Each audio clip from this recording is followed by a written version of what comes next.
AFTV Shawdz, damaging defeat tonight.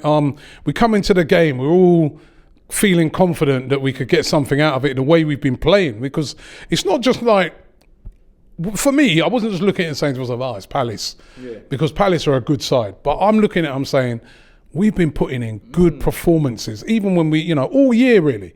But today was a shocker all round, wasn't it? Today was just a poor performance, Robbie, man. It just from the jump, I even just seen that straight away. As soon as Palace started playing, I could just tell, you know what, it's going to be a long day today.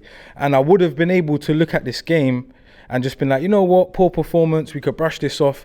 But with them injuries now, Rob, it's going to be a techie next couple of games, man. We got Brighton, we got Southampton, and it's not going to be as easy as that, knowing that we've got these injuries now. And just to watch the game and see how it played out without KT, it just goes to show, is this what's going on when we lose out on one player? Is this how the dynamic of the whole team changes?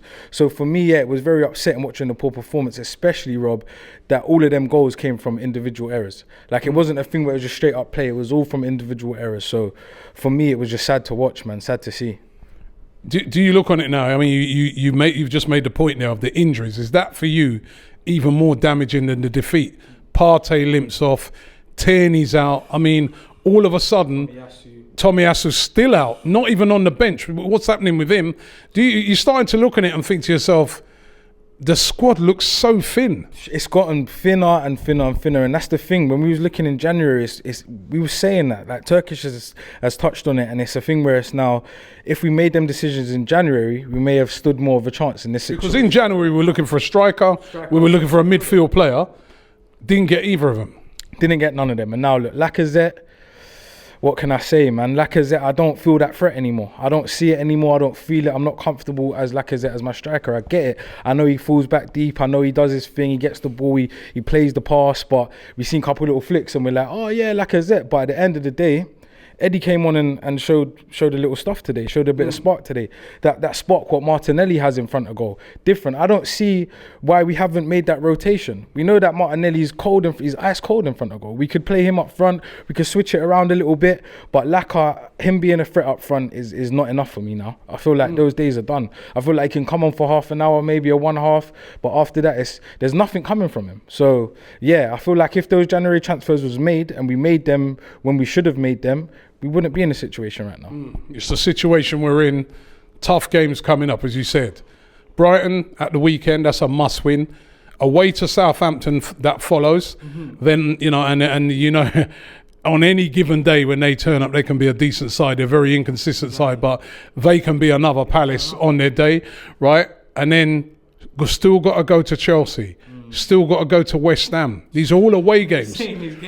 Manchester United at home. Right, and away at Tottenham, a lot of very tough away games. Listen, those away games are looking scarier now. Now that them injuries have taken place, even just seeing Partey, it's like, oh my gosh. But the only way I'm looking at this now is if we go to Brighton and show that we can play without these players. Because, boy, what I seen out there today, that performance today was not enough for those teams that are coming up. And if we don't, like I said, go out and show Brighton and show the fans and show everyone that we could play without a KT. Without Partey, it's going to be techie. Who are we going to have? Elneny and Lokonga there. Like, these players are... It's hard to even look at the upcoming games and say, yeah, be confident anymore. It's funny how things could just change after a one game, bro. Like, that's all it takes is a one game like this today, and every minute, the momentum before the international break, yeah, we're girls top 4. Tottenham 5, they came back, bro. It's mad, right? That's the thing. That's the thing about, and it's going to be. I feel it's going to be like that with all the teams from now till the end of the season. It's who's going to be that team that catches that consistent streak. Can it be Arsenal? Boy, it's a tough one. It's a tough one, Rob. And I feel like this top 4, everyone was gassed for the top 4, but I feel like looking at it now, you can't really say yes or no. And it all obviously depends on other teams as well. So, I mean, if we could get back in that buzz and just brush ourselves off for this loss, like I said, man, it would have been a nicer loss to take. Obviously, it's never nice losing, but I mean, like, it would have been easier if it wasn't those injuries. So, Rob, I don't know, man. I don't know. It's a real techie one. I'd hope and wish to believe that we can go forward and do this. But, yeah, Arteta's going to have to find something that works with the boys, man, to stay consistent. Shop for AFTV merch at shop.aftv.co.uk. Subscribe to us on YouTube. Follow us on Instagram, Facebook, Twitter, TikTok, Snapchat, and Twitch. We've got content for every platform, so check it out.